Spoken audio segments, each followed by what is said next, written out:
Work-life balance is a farce. There really is no such thing as work-life balance. Everybody, from the king of the world to, a baby who was just born has exactly the same amount of time. So stop saying, I don't have enough time to do it. I think it's important for people who have not been in the business for very long to understand that cybersecurity is not a 9-to-5 job, right? It is something a little bit more. And you just killed the whole 40-hour weekdays. 40? You work half the week?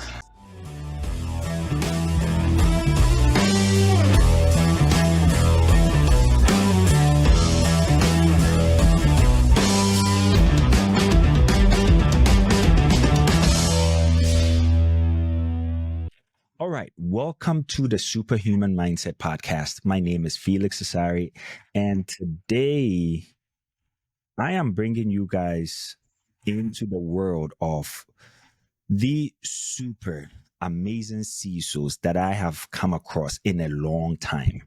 These guys combined have years of experience, going over 80 years, seriously. And the thing that blows my mind about becoming a security professional and then growing all the way to the highest point in cybersecurity is most of us aspire to become CISOs. But the path to get there is not really straight. And I know there are some folks that are wondering, wow, how do I get into becoming a CISO like Andrew, Carl, Frank, any one of the guys that I have on here? And today we're just going to dive deep into their background and come up with questions that most of you have been asking me. Felix, how do I get to become a person like that in the future? And if I'm a practitioner, what are the things that these top CISOs are doing in their day-to-day and in the organizations that I can also adopt? So with that, I have Andrew Wilder, Frank DePaola, and Carl Cahill. Guys, welcome to the Superhuman Mindset Podcast. Thanks, Felix. Thanks. And if I do mess up your name, please just tell me. So I'll make it simple, and I'll just pick on each and everyone, whoever wants to go first. I just want to talk about what your career path was. How did you become a chief information security officer? Andrew, you want to go? Yep. Yeah, I'll go first. Okay. So, have any of you guys ever seen this TV show, The Office? You know that show with Michael? Yep. You know that? Okay. So they work in a paper company, right? So the first job that I had out of school was working at a paper company. I was a customer service representative at a paper company. And that was the beginning of my career. That's what I was going to be. And one day the owner of the company, what's that? You were Jim Halpert. I was Jim Halpert, exactly. Actually, it was more like the lady who works in the back in customer service, Mindy Kaling's character, but can't think of what her name is. Anyway, but Jim Halpert sounds better.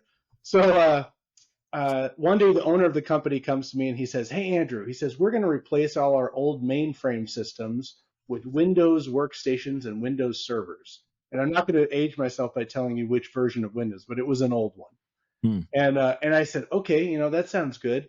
And he says, "You're the youngest guy, so you get to work on this project." I said, "All right, sweet." So for the next 3 months, I did all the data conversion by hand. And one fine day we go live with this thing and stuff breaks and I'm fixing it on the fly and it's really satisfying.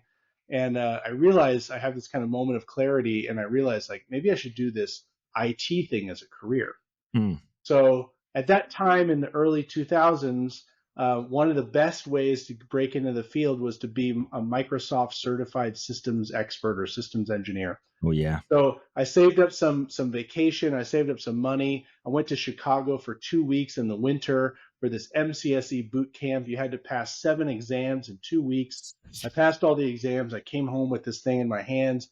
And, then I put my resume out all over the country and I got picked up doing cybersecurity work for Bank of America in Atlanta, Georgia as a consultant.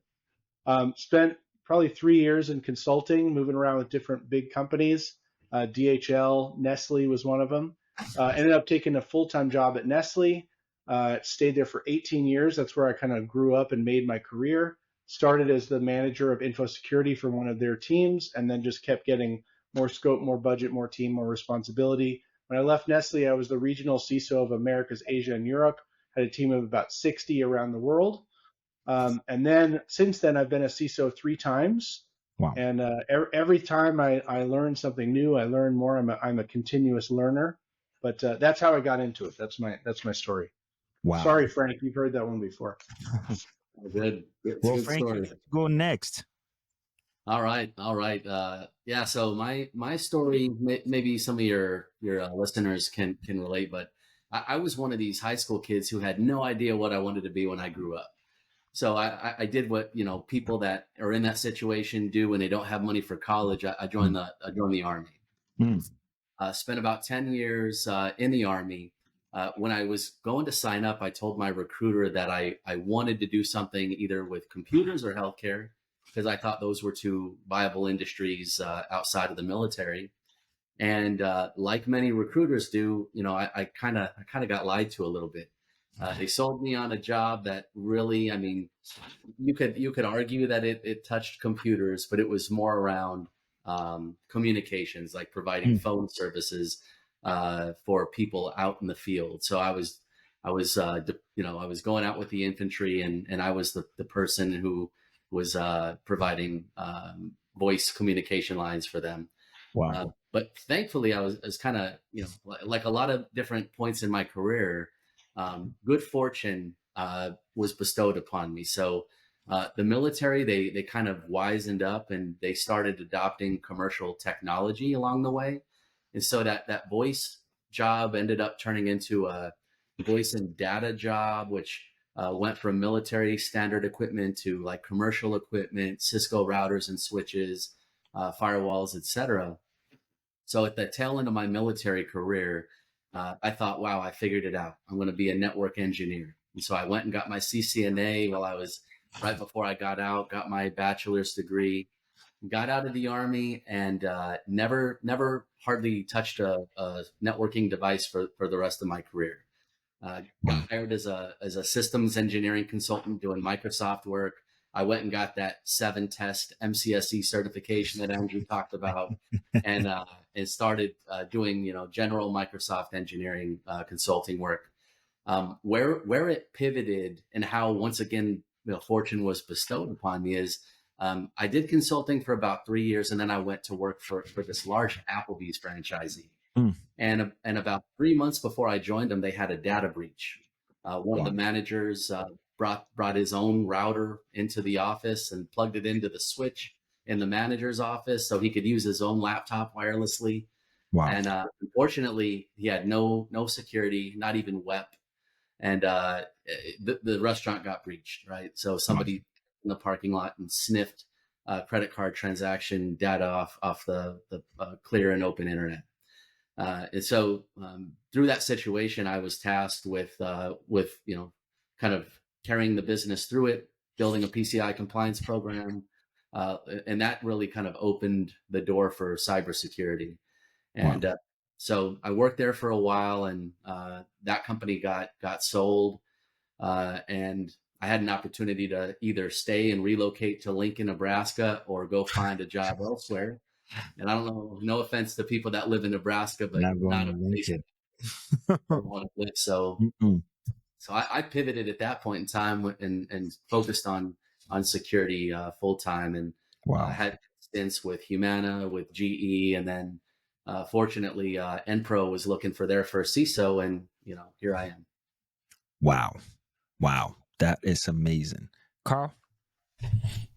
Yeah, I feel like I'm a blend between Andrew and Frank all the way around. So I was sort of the Saturday Night Live version of the computer guy walking around with 2 different cell phones, 4 pagers, except for I wasn't obnoxious, right? I don't know if you've ever seen the skit or not, but that's really kind of where my IT career sat when I was younger. Frank, before that, I was in the military as well. But I wasn't in comms. I was in artillery, so I don't hear very well, which is sometimes an advantage, right? But depends on who you're talking to. But just like both of these gentlemen, back when we were getting started, and it sounds like we all started around the same time, certifications was a way in, right? And it was a way to attest knowledge and be able to speak a certain certain language, right? Something that was a little different than what you would normally hear, a lexicon that we all shared. So I too had an MCSE. I too had a CCNA, and a couple of other things, right, that were pretty specific at the time. So coming up with a background in identity and access management, networking, I did some development as well, which I wasn't very good, so I won't talk about that very much. But anyways, it was a much different time with a lot of different complexities. But I really fell in love with security along the way. And I would say that I was working as a contractor at Microsoft, and I was one of their Active Directory engineers. So when bad things would happen at an enterprise, people would call in and they'd say, hey, something is broken. And then, I'd help solve that problem and get them through it. At the time, Microsoft did not have a cybersecurity group. So if there was a cybersecurity problem, they would push it over to the Active Directory team and the networking team. Usually between the two of us, we'd figure it out, right? Now, I ended up leaving Microsoft and going to Duke Energy. And I think if everybody here is in the Charlotte area, you probably pay a bill to Duke Energy. And so I spent about 13 years there where I really grew up within the cyber industry. And it was pretty fortunate because at the time, Duke Energy was, I'd say, kind of a shadow of where it is today. Today, it's very advanced. If you walk into their security operations center, it is top notch. They're world class. And but back when I was there, they're like 8 guys, right, in a room that was pretty dark. It was probably off to the side. Maybe they had carpet from the 1970s still. Okay, so we had a lot to do because the type of attacks that were starting to pick up, it got pretty real in the energy industry. Quick. You hear a lot about nation state threat actors. Those are the folks that I grew up on dealing with. So think the Chinese, the Russians, the Iranians, so on. That was pretty normal business over there. And it still is. And some of you guys that were in the banks, you saw the same stuff, right? So totally get it. But I left Duke Energy and I went to WPS Health Solutions, kind of an insurance company with this dual personality where they also did DoD type work. And I took over. I was their first chief information security officer, which is a different skill set than being a person walking in as an incumbent, like in replacing another CISO. There's a whole different way of approaching being a first-time CISO in an organization. And so, Frank, I'm kind of looking at you because I think you had mentioned that you're Impro's first CISO. That's always interesting. And then Andrew, it sounds like you've been to a few places. Maybe you've been the first there too. But I've been a CISO at a couple other places as well, which has been a ton of fun along the way. But that's the path. You can tell it's crooked as can be, and it's almost like going through a Plinko chipboard, right? You're just kind of bouncing around. All right, my superhuman, why haven't you subscribed? Make sure you click on the link below to subscribe. Thank you. Wow. Thank you guys for the introduction. One of the things that I'm really picking up is we all had to do MCSE, MCSA along the way. And you'd be surprised. I did mine in Ghana. Yeah, I had to travel 8 hours to the capital. And the first time, shameless, I did miss my bus. So I missed the test and I had to re-register and then get out there 8 hours later to go take the test. So as luck will have it and grace will have it, now we are here. However, when I'm listening to what all of you have shared, one thing that I'm picking up is, from paper company to comms guy to, Carl, your story is a little different, but there's still pivoting in there. How important was pivoting for any one of you? And what was that change like? So you said in the beginning, the path is not straight. I just listened to Tom Brady as the keynote in a security conference this week, and he said the same thing, like there's never a straight path to success. And I think that's part of it. I think actually going on a crooked path makes you a more well-rounded leader, and person. Like if you're a CISO who started out in one industry and has only done that one industry or has stayed at one company for 20 or 30 years, I'm sure you know that stuff very well, but your ability to go and do other things. And if you look at Carl and Frank and the things that they've done throughout their career in different fields, in different areas, getting in through different pathways, that makes you more well-rounded. And when you have that well-rounded leader come in, they're able to handle any situation that happens. And so I don't think it's something where you can kind of set out on the road and say, I'm going to have a crooked path. But I think what you can do is be open to different opportunities. Don't try to, pigeonhole yourself into just doing one thing. If another opportunity opens somewhere else, go and do that. Give it a shot. One thing that I think really kind of ties with what Andrew said, and for me speaks to the, to the answer to your question, Felix, is the people that I often see, there are no absolutes, but the people that I often see are lifelong learners, right? So when someone asks me like, well, how did you become a CISO? And then you talk about the pivots. How did you know when to pivot and all of these things? And I think it's because I'm always trying to be the student and never kind of viewing myself as the teacher or this finished product, right?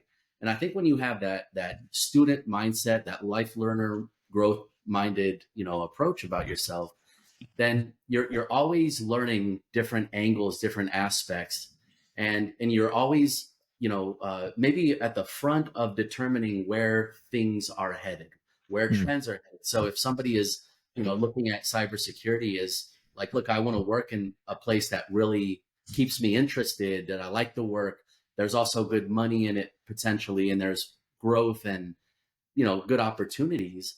Well, if you're always trying to learn and always pursuing new kind of growth avenues in your learning journey, then it's gonna better put you in position to find those opportunities. And for me, that's absolutely how I saw those pivot moments, was because in the course of learning, I thought, well, I was on an engineering path, but I saw cybersecurity being something a lot more interesting to me, something that had tons of potential growth, a lot more stability than some engineering roles that I was in.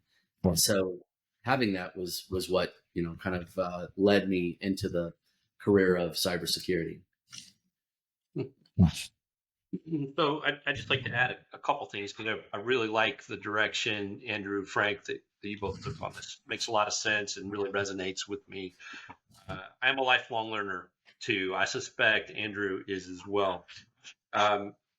Interestingly enough, I think sometimes within, at least for me, and I'm going to guess with everybody on this podcast today, we take chances, right? We manage risk, not just within an organization, but within our careers as well. Yep. Right. And so I've taken some chances for growth opportunities. Yep.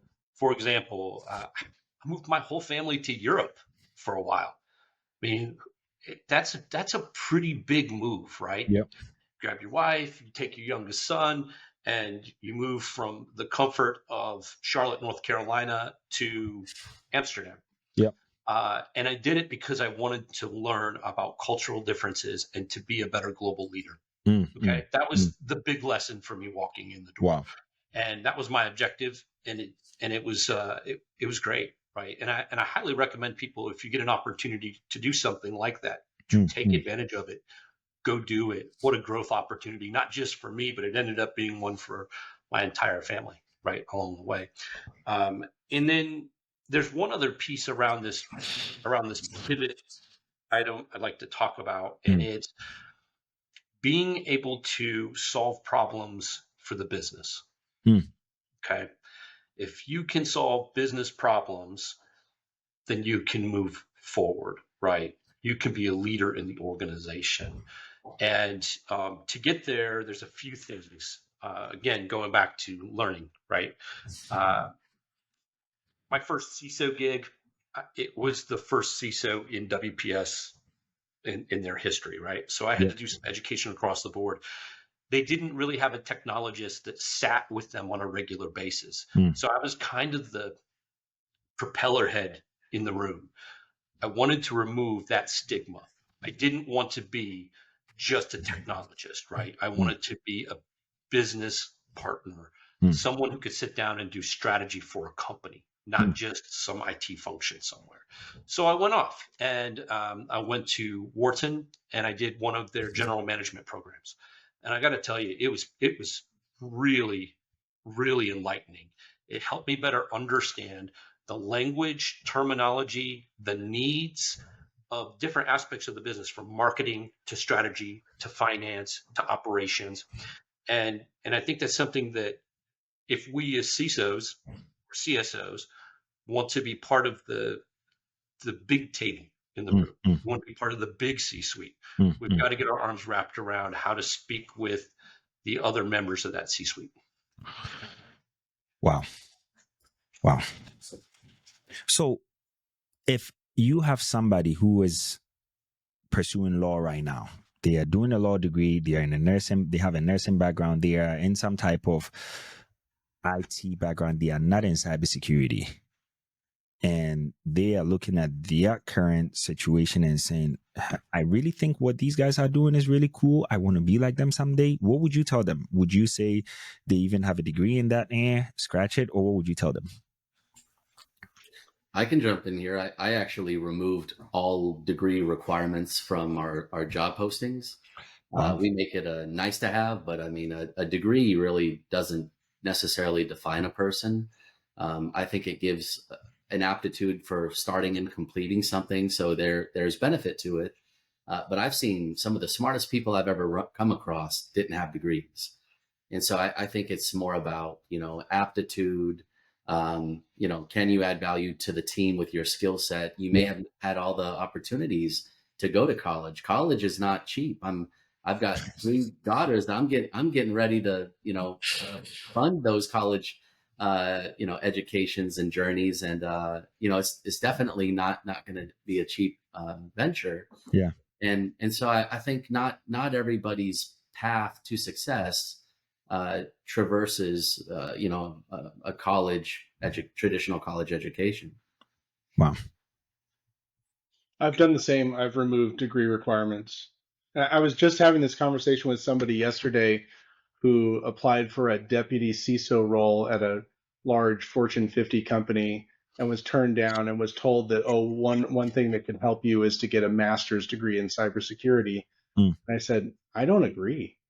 And there's people who are kind of sticklers for these things, but, to me, experience is so much more meaningful than, and there's plenty of people who have master's degrees in cybersecurity who are trying to get into the industry, who have zero experience, right? They're begging to find a job because they can't. So I really think the best thing you can do is get experience. And a lot of times it's that chicken egg thing. How do you get a job without experience, and how do you get experience without a job?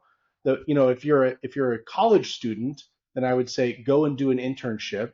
Obviously paid would be better for you, but a free internship if that's all you can get. So you can get some experience under your belt. And then, if you do a really good job in an internship, then when someone has a role open up on their team, guess who they're going to call first? You. They're going to call you. So I've hired a number of previous interns into my teams at different companies because they did a good job for me there. They went and got their degree. I already knew them and trusted them. And that's another thing. When you're trying to hire someone that you've worked with before who is a known entity has such an advantage over somebody that you've never met before. Because when you're hiring somebody, it's a big gamble, right? They could interview really well. You've seen these things of North Korean hackers who are working at KnowBe4, and there's people, we've had this where someone would interview and then someone else would show up for the job, as if we wouldn't notice kind of thing. But, someone that that you trust, what a huge thing. I can teach someone to be a good cyber professional. But having those kind of intrinsic values, like, you're going to show up on time, you have a good work ethic, you're hungry, you want to continue to learn. Boy, those are things that you really need to have. And if I know that you have those, how powerful is that? Yeah. So we I'm going to take just a slightly different view on that. because there's three of us talking and somebody should be a little different, right? I think it really depends on the industry that you're in. Okay, and I know we're all in cybersecurity, but there are different companies that have different requirements, different types of people. Now, when we talk about an attorney coming in or a nurse coming in to the industry, I highly encourage them, if they find it interesting, to come up, right? But there needs to be some sort of level set so we're all speaking the same language. Okay. And that level set might be that we all go out and get MCSEs, right? There was a reason why we did that. Okay. It's so that we all knew what a NIC was. We all knew what, IP protocols were all about. And, so we need to have some basis of knowledge that we're all working from. It doesn't mean that they need to have a college education, but it means they need to have something, right? And the tough part about cybersecurity to me is we talk a lot about entry-level positions. It's a hard place to walk into without some sort of IT knowledge, right? I don't know if cybersecurity is an entry-level position, and it's just something that, like, I feel like you've got to come in with some sort of core competency, whether it's Carl, you said that really quick. Data, go ahead. You said that real quick. You said you don't think cybersecurity is an entry-level position. Can you go deeper on that? Yeah, I don't know how one can walk in on day one in a cybersecurity job and understand the complexity that's involved, because it's a layer on top of regular IT. Really. It's a layer on top of business. And so we've got this extra level of complexity. Now, I say that, and I too love to bring in, people from college, right? Interns. Love having them on board, love to shape them, help them grow within it. But I'm just saying, I think a person who's just, and I'll say just an attorney, because that's a pretty big deal, right? But if they've only been an attorney and they have no technology background whatsoever, it's going to be really difficult to come into this industry. Wow. I've been preaching this since day one, even in my book. And if you don't have a copy, you should grab a copy on Amazon. I'll post a link in here, because cybersecurity came from somewhere. This whole process started from two computer. First we had the computer, so that whole hardware networking, that's where I started from. Hardware piece. Okay, now we have two computers talking to each other. All right, there's the networking piece. Well, what are we exchanging? There's the data piece. That data sits somewhere. You have to understand that. Now that we have the data, we have to protect it. And I can't count the number of times I see folks just going in and saying, oh, well, I just have my CISO, I have my CISM, I found a way to pass this certification, and that right there should get me a job. But they still don't understand the fundamentals of what are you even protecting? What is the cybersecurity for? It is really mind-blowing to me. And I think you are, go ahead. I mean, I got to agree with some of the stuff that Carl said as well. Like there has to be some kind of hands-on experience to do things, or if someone who just has a cert, right, doesn't have experience working in a business before, doesn't know how to schedule a meeting with someone, doesn't know how to use Teams, some of the kind of basic things that you expect that people know. And that's why my suggestion of doing an internship or an apprenticeship or whatever, so you can go in entry level, get that kind of understanding, and then go and learn some cybersecurity stuff, do some certs, whatever it is you want to do. Those things together can make you a more well-rounded person to start in a career where I would agree there's not really an entry-level role. Some places have enough of a team that they can hire kind of an entry-level SOC person and train that person up, and you can look at intrinsic qualities and things like that. I've hired developers before who turned into great cyber professionals. I've hired people from GRC who are really kind of compliance people who became great cyber professionals. So there are ways, we talked 2 or 3 times today about never a straight path to success. There are interesting ways to get in, but those are some things to consider as well. Yeah. If I can jump in here, one thought that I have around all of this is, if we think about like the question about college degree, and then we think about the person who's trying to pursue their first cyber role. To me, in a past life, I also used to teach a cybersecurity bachelor's program in the evenings, and when I did that, what I would tell my students, so like put yourself in my shoes in the moment. I've got about 20 students in front of me. They're all going to graduate a part of the same cohort. They're all going to enter the job market at the same time with essentially the same credentials, right?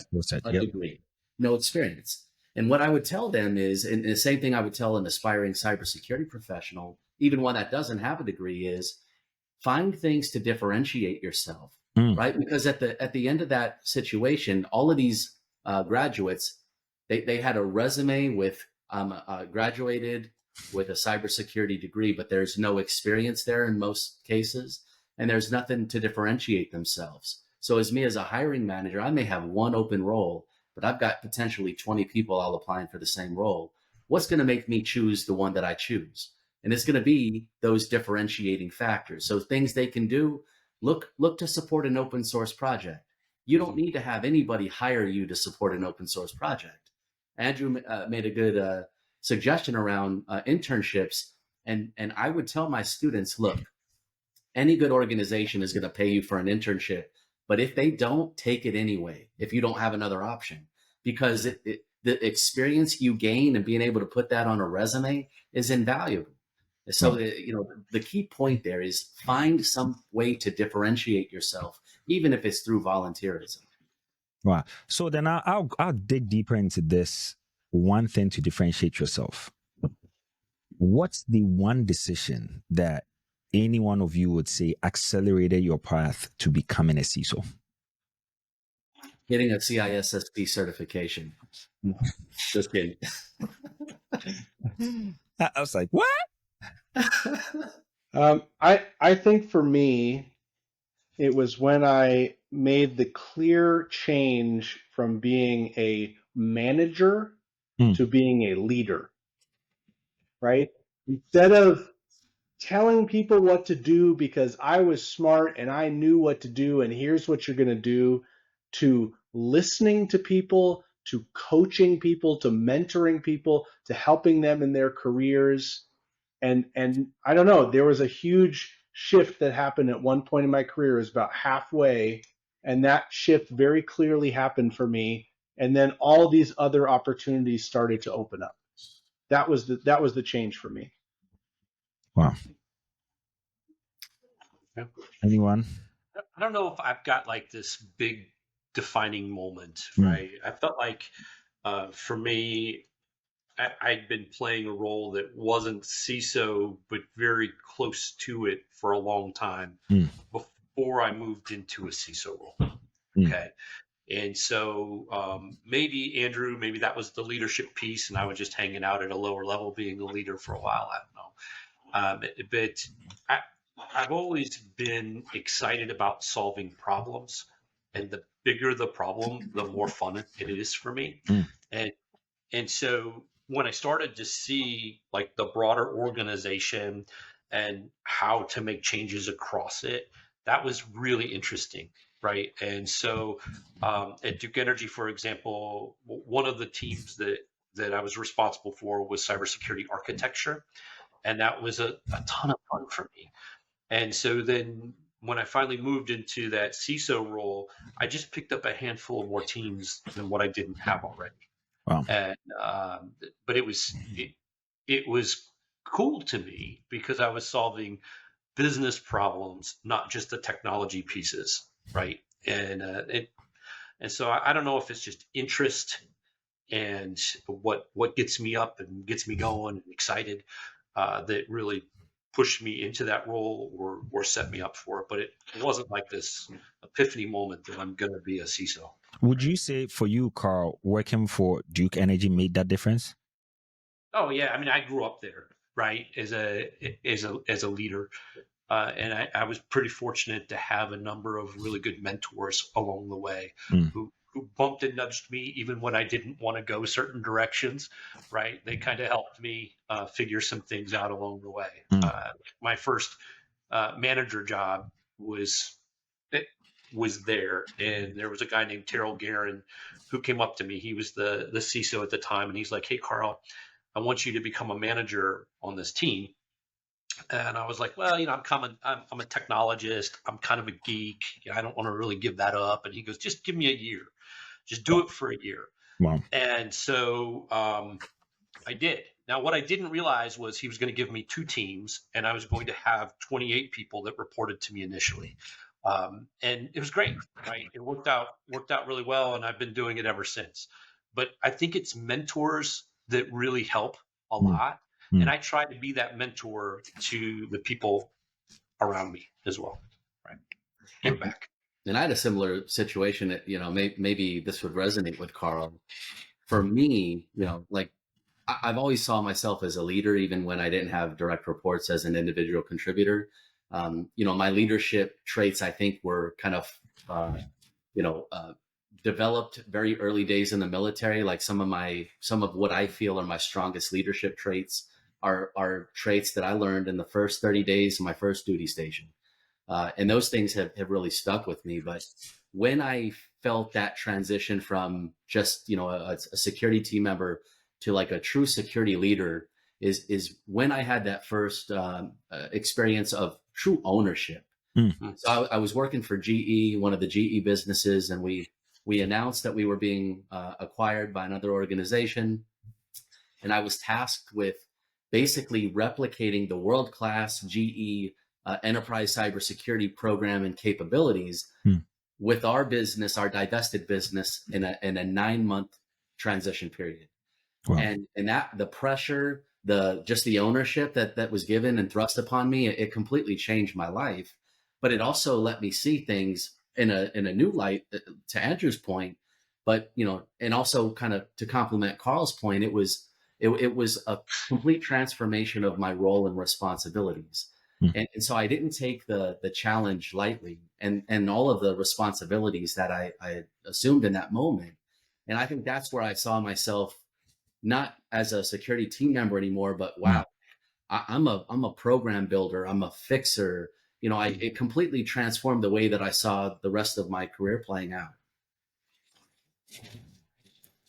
So if you were mentoring a future CISO, what's the biggest mindset shift that they would need to make? Think bigger. Think bigger. Think big. Don't think about in terms of, of being a individual contributor, being in the weeds, being very technical. Think more strategically. Think about, the impact to the business of the decisions you make, not necessarily the impact to your SIM or your EDR or some tactical, security related tooling. Speak the language of the business and think about yourself as a business professional as opposed to a technology professional. I think it would depend on the person.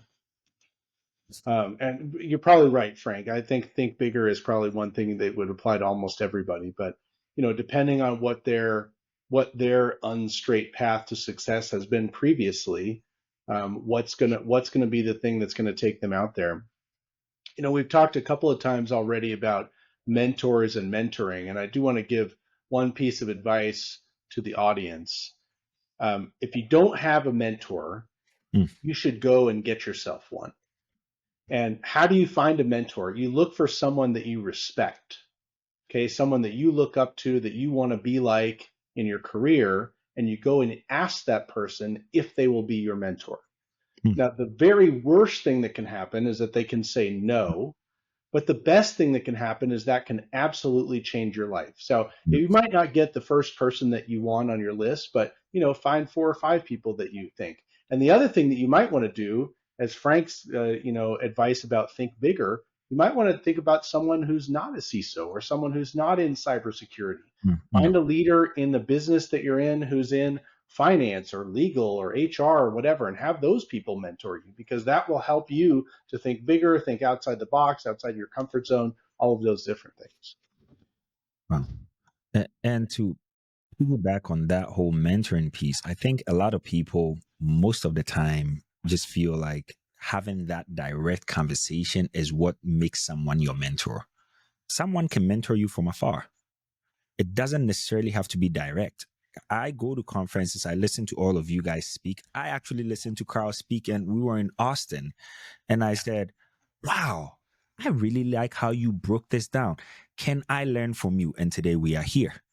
So mentoring is not necessarily, yes, if you do get that, please be my mentor and it's formal, great. But there are some times where it just comes from simple conversations, 30 minutes here, 15 minutes here and there, and then you pick little things from them and add it to your toolbox. I don't know if anyone has any other thing to add to that. Yeah, I sure do. And then I'd also like to add on to the original question too, if I can. Go for it. But when I look at mentors, Andrew, I love what you just said. Go out and get a mentor. Well, go out and get a couple. Get your own board of directors that can help you on your career path. Okay. If someone comes to me and I'm a mentor to them, I'm going to give them my perspective only. But how much more powerful is it to have a collective of people that can help you advance your career, make good choices, right? Whether it's someone that's deeper in the business, it could be a chief legal officer. Sounds pretty good. Maybe somebody in operations. Maybe it's somebody completely outside of it, right? Maybe it's somebody who is a professor at a university, right? Who knows? But create your own board of directors to help you through your career. And then I wanted to add on to that. What is that one thing, Frank? I love that. Think bigger.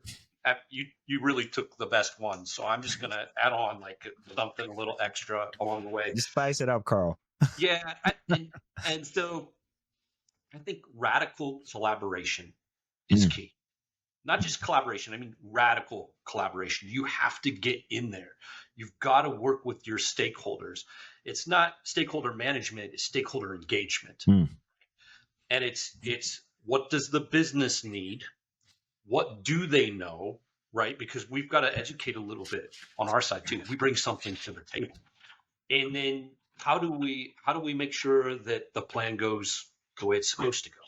Taking information in and pushing information out. So just things to think about. So let me ask this then. We talked about don't worry about being super technical and deep in the weeds. But then when you become a CISO, you got to know the technical piece. Well, number one, is that true? And then number two, if it is, how do you stay technical while still being and leading as a high-level executive? How do you balance the two? How do you guys do it? That's a fair challenge. In fact, throughout my career, I've been pulled in both directions, where I've been told you need to be more technical or you need to be more, leadership focused. So I think it's important that you are technical enough to understand what your teams are doing, but not that you're a technical expert that you have to get into the weeds. So it's, I think Frank said before something about continuous learner, right? That you're always learning about what's going on, what's cutting edge, what's happening in the industry, all of that kind of stuff. You don't need to be an administrator or an expert or whatever, but you have to understand the concepts. Now, at the same time, I think you have to have that same level of understanding of business, be able to read a financial sheet, be able to understand what the business objectives are and what are moving those things, and how cybersecurity can help to support those key business objectives. So it's really having enough of a technical understanding, not too much, to be able to drive your team well. One thing that I when I was maybe my first or second leadership role, I had this mentality that so taking a step back, when I was an individual contributor, I always prided myself on being highly technical. Right, I would try to be as smart as I could on the technologies that I was delivering or responsible for. And as I transitioned into leadership, even though I was leading teams who were also very technical and smart, I still carried that chip on my shoulder that I gotta be as smart as they are. Right, I have to match their knowledge and expertise. And one thing I'll share is that couldn't have been farther from the truth on how I should have led. Right. I mean, one powerful point of leadership is, I mean, you don't have to know everything. That's why you have a team. Leadership is about leading the team. It's not about knowing everything at a very technical, granular level. So as I think about, what makes a good leader from that perspective, I think, I very much align with what Andrew said, but I've seen a lot of debate on like LinkedIn and everything. And I've heard some people say, you absolutely don't need to be technical. And so I feel a little bit differently. I think you do need to know technology to be a CISO. How can you lead a function that exists in a technology organization if you don't know at least a little bit about, technology? I agree with Andrew, though. The key point there is you don't need to know the deep technical things. You just have to have a general sense of what's happening. Otherwise, you'll lack a lot of context on setting strategy for your business, knowing how to manage risk through your investments, and also holding your teams accountable when they're supporting platforms. How are you ensuring that you're getting your full return on investment? So it's a little bit different perspective once you escalate up the chain. But I agree with Andrew that you have to continuously learn. You have to know a little bit about technology, in my opinion, to be an effective leader. I mean, look at all of us. We're sitting here. Everybody here has an MCSE. Yep. Right? There's a reason for that. Yep. And so I'm not going to dive in and chase a bad guy forensically across the network. That is not me at this point in my career. However, the skills that I do have, I use to hire the right people. I know who I can trust, who can do those jobs. And I love the idea of being able to ask the right questions, right? And it's not about challenging people on what they're saying. It's more like challenging people to take that next step or ask that next question, right? Wow. And I think that's one thing that leaders do is through our questions, we help lead people to that next level. Okay. And to be able to do that in a highly technical field that's mixed with business, you got to have some technology to you. Well, this one thing that I've seen, because as you guys know, I interviewed last year. Oh my goodness, so many interviews, and I could count very few interviews that they say, oh, we don't need you to be super technical. It was just like, well, let's go down to the weeds. We need you to know this. Oh, you write a policy? Tell me every single line or every single heading that a policy should have. So I share that part for folks that are right now have been laid off looking for jobs, that are being told, well, you are not technical enough. And they are over here saying, I spent the last 8 years leading teams. I did not have to be technical. What would you tell that person?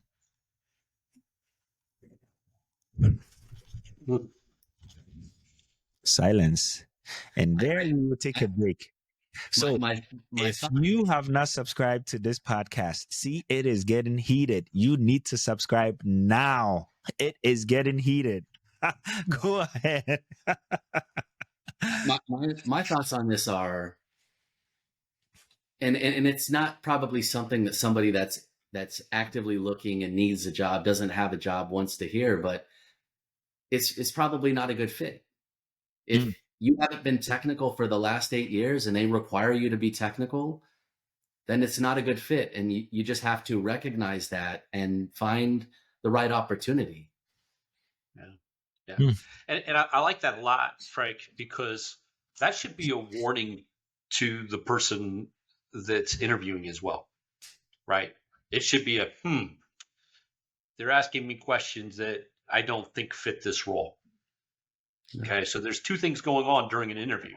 Someone is looking at you and you're looking at them, right? Yep. And keep that in mind along the way. So yeah, good point, Frank. Wow. Okay. So what's Andrew's on mute. He's saying something, and I bet it was profound. Yeah, go ahead. I was just agreeing with Frank. It's a hard thing to do when you're desperately searching for a job to say, this job is not a good fit for me. because at that point you're trying to make people think that any job is a good fit for you because you want to get a job. So, from all of us who currently have jobs, to say that is not fair to you who's looking for a job, but it's the truth, right? If you need to be technical and for 8 years you're not technical, that's probably not the right job for you. So then does that person go and then upskill, go get technical? If that's the job that you're going for, like when I mentor people, I have a 5-step process. And one of the things that we do is we look at what are the requirements for the job that you have now, and what are the skill gaps you have for that job? What are the requirements for the job that you want to get in the future, and what are your skill gaps that you have for that job? Now go be building those things, right? Go be looking at those, make a development plan for yourself. Nobody's going to care more about your career than you do. Don't wait for HR to do it. Don't wait for your manager to do it. You do that. You make your plan. You go and execute that plan. And then when you get those skills, then go apply for those jobs and try and get them. I'm not saying you get every one, but it's better to be prepared when the luck happens than have the luck happen and you're not prepared to take advantage of it. Sorry, that gets me heated too. And don't always wait. The other thing I'll share, in my opinion, don't wait until you have 100% of what you perceive as to be the skills to apply for those jobs. Because I'll tell you, I've gotten jobs in my past that I probably didn't have 100% of the skills to do on paper. But I know my abilities, and I know my aptitude to learn, and I know my dedication, and I was able to get the role. I was able to step in and find out what I had to do to be a good contributor, and I was willing to make those investments in myself to be successful. Okay. That's a good point. There's one more thing I'd like to add is the company that one applies to matters. Okay. The industry matters. If I apply for a role at a SaaS-based company, chances are everyone's going to be highly technical and they're going to be focused on application development and that one single platform, right? If I apply for a role at a manufacturing company, they're probably more engineering based. It'll probably be a more traditional CISO role than at that SaaS location where I'm looking at, a standard SOC. I've got governance. I've got compliance items that I'm worried about. I've got, some physical security items that are blended in there. So they're going to look at that role of CISO differently as a manufacturing plant than someone that is a SaaS provider, someone that is a hospital, someone that is a right, fill the blank. So I just think that there's just some industry specific requirements. Do you think all of that applies even right now in this current job market? Before you apply, make sure you have all of the things, because if you see some of these job descriptions, you would be like, whoa, you want what? No. I think Frank brought it up, and he was just like, and Andrew's right. You've got to do kind of a gap analysis on yourself to determine, do I fit into a role? But Frank came off and said, but you probably don't need them all because you have transferable skills. Yep. And you're, if you are a continuous learner, there are things that you can fill the gaps in. But yeah, I've seen some of those laundry list job recs too, Felix, where you've got to know everything. And not only are you a cybersecurity professional, but you're a plumber and electrician too. Yeah. But I think those are the ones where you really have to look at it and say, bring your best, apply to it. And if it's a good match, you'll find out during the interview. If it's not, right. I think that's fair. Find out in the interview. So now you've gotten the CISO job. You are all excited. Yes, you finally made it. You got your first CISO job. First 2 weeks to first month, what's happening? So for me, a mentor of mine suggested that I read this book called The First 90 Days by Michael Watkins, which I did. Yep. In fact, that book gives you a template that you can use, which I have kind of recreated my own, that has 30, 60, 90 priorities, goals, milestones, outputs, executive review. Have that filled out at least at a skeleton level. Bring that and share that. And what he talks about in that book is that 90 days is when people start to add value to the business. So your goal is to try and add value sooner than that.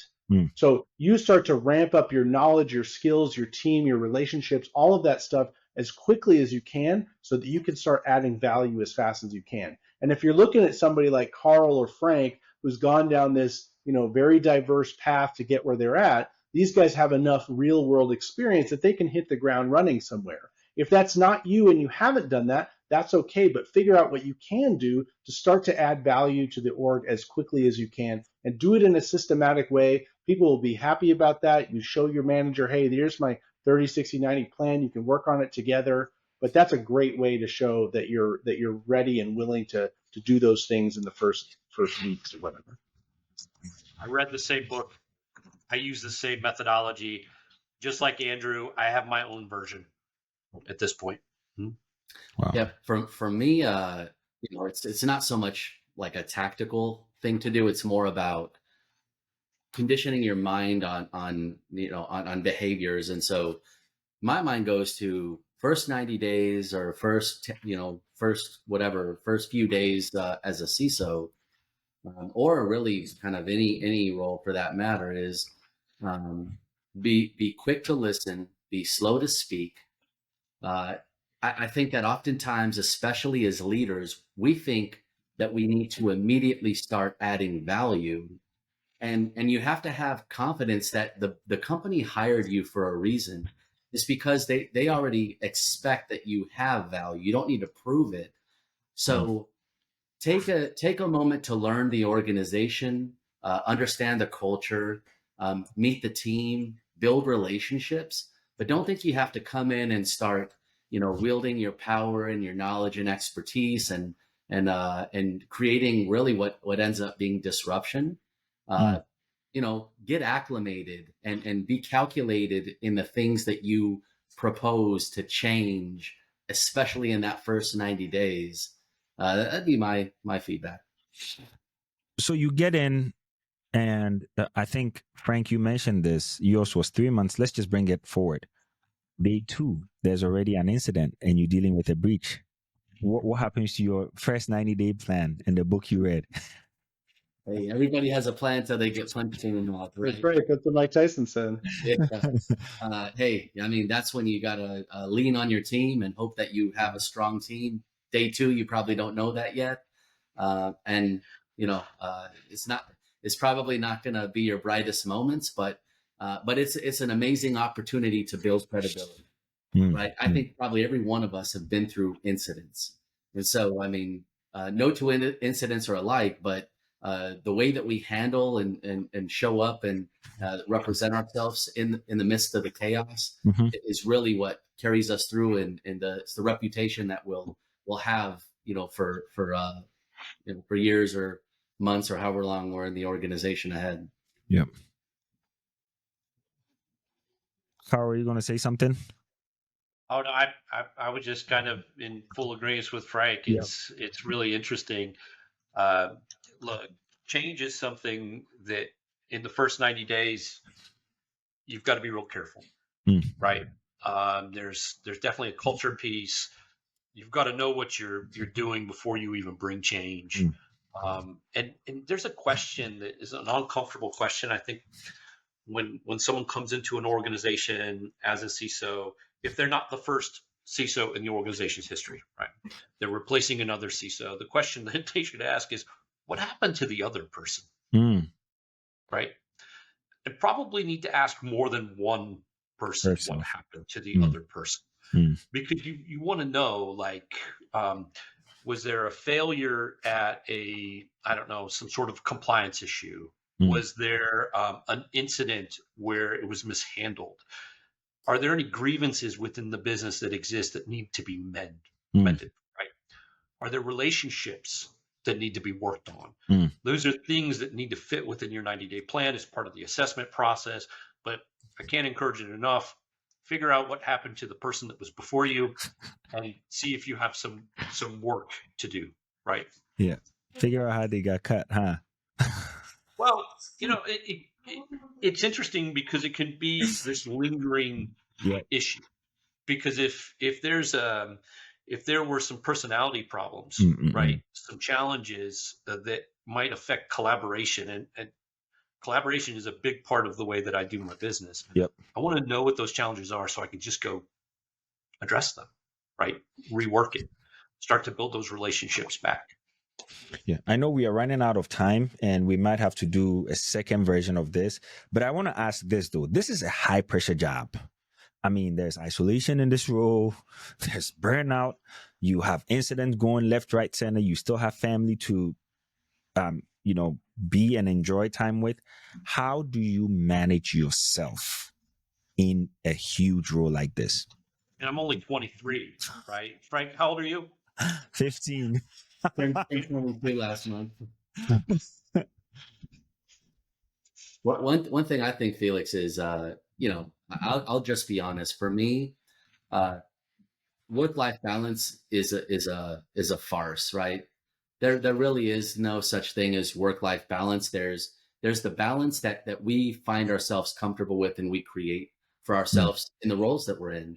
And so as I think about that, I think as a CISO, for me, with all that I'm responsible for and the criticality and the time sensitivity of the things that I'm responsible for,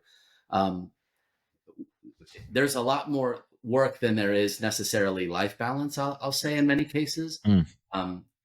Disconnecting is something that happens kind of rare, but it's a trade-off that I accept because I love what I do.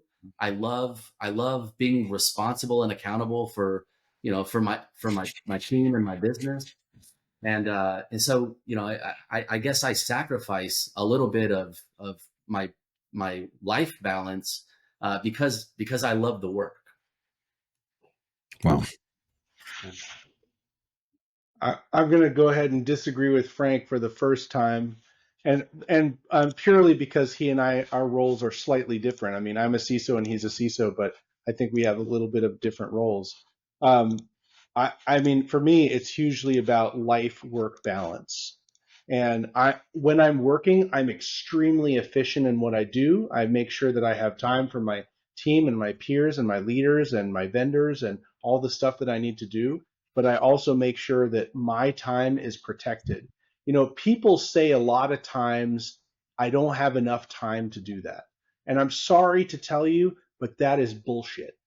Everybody, from the king of the world to, a baby who was just born, has exactly the same amount of time, the same minutes and hours and seconds in every day. And it's how you prioritize, how you choose to use that time that's up to you. So stop saying, I don't have enough time to do it.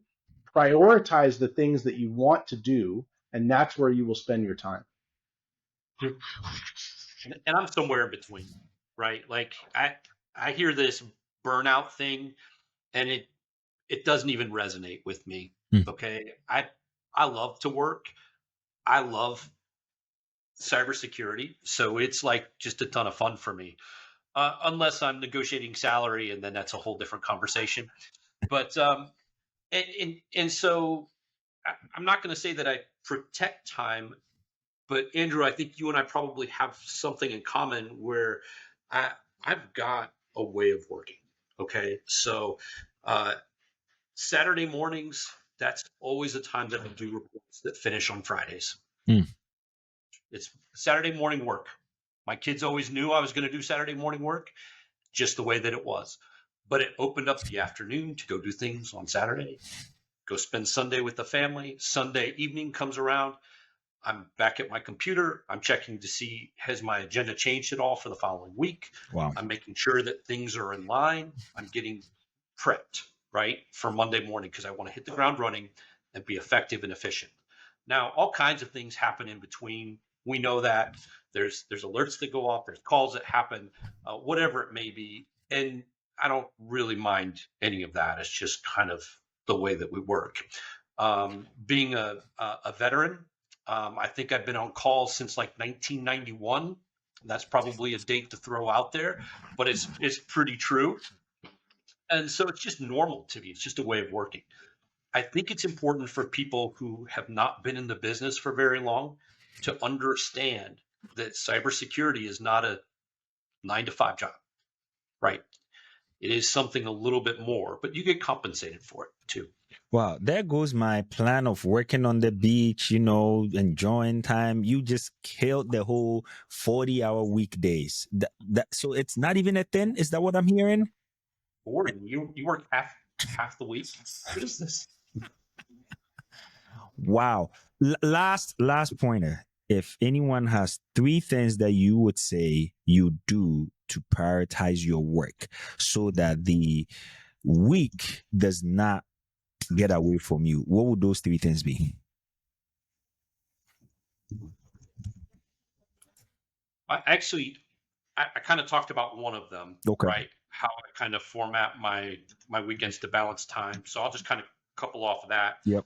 I use a bit of a organizer. So I have a set of focus items every day that I walk in. Those are my key focus items for the day.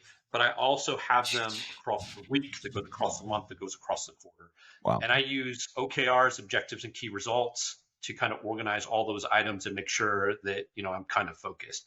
I like to be focused in work, right? Now, things come up, like I said, and you've got to make changes and things happen. But I think it's just easier if you know what are those key priorities for your day, for your week, for your month, for your quarter, right? So for me, my 3 are simple. Number 1, it's how I structure my time. I talked about that before. Carl did as well. Number 2 is similar to what Carl said about prepping for the week. I prep the night before for the next day. So, anything that I'm going to do, I open the notes, I figure out who I'm going to be talking to and look them up and all that kind of stuff. And the third thing is notes. I take really good notes all the time. So that helps me prioritize my work, because I don't go into something going, what did we talk about last time? What are we doing here? What's this thing? I know because I read that when I did my prep the night before. So really good notes is my third way that I prioritize things. Wow. Yeah, for me, I think one thing that helps me to make sure that I have adequate time is to put some time blocks on my calendar, and hopefully people don't schedule over them anyway, which tends to happen a lot. But time blocks can help just create space for you to do all the things that Carl and Andrew mentioned. Yep. But in terms of just being prepared, I had a guy who used to serve in a more official mentor capacity. Now he still gives me nuggets of wisdom, but he's really a good friend. His name's Russell Eubanks, IANS faculty, SANS instructor, and he told me, he said, look, what I do is I am consistent, and that's the first thing is you got to be consistent, and ways that he's consistent is he carves out some time when he wakes up in the morning every single day to focus on something that he wants to do to be consistent, right? It could be a personal, like reading one article of a cybersecurity article every day, or it could be whatever that is for you. And for me, it sounds like it's a lot of what Andrew and Carl do the night before. It's preparing for the day.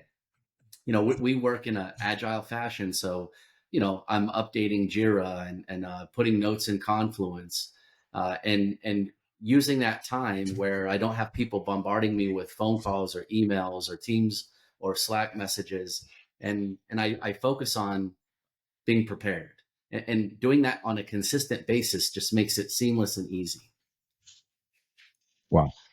Man, I would love for us to keep going, but we are going to have to do a part 2 of this. And the key things that I'm taking away: be consistent, be prepared, prioritize, and then even for preparation, try to prepare the night before, because everybody has the same 24 hours. Gentlemen, this has been amazing, and I cannot wait for us to, bring you guys back so we can continue this, because there's so much more that happens, especially when you actually get into the role, that no one talks about. So thank you for joining the Superhuman Mindset. Andrew, Frank, Carl, it's been a pleasure. Thank you. Thank you. Right.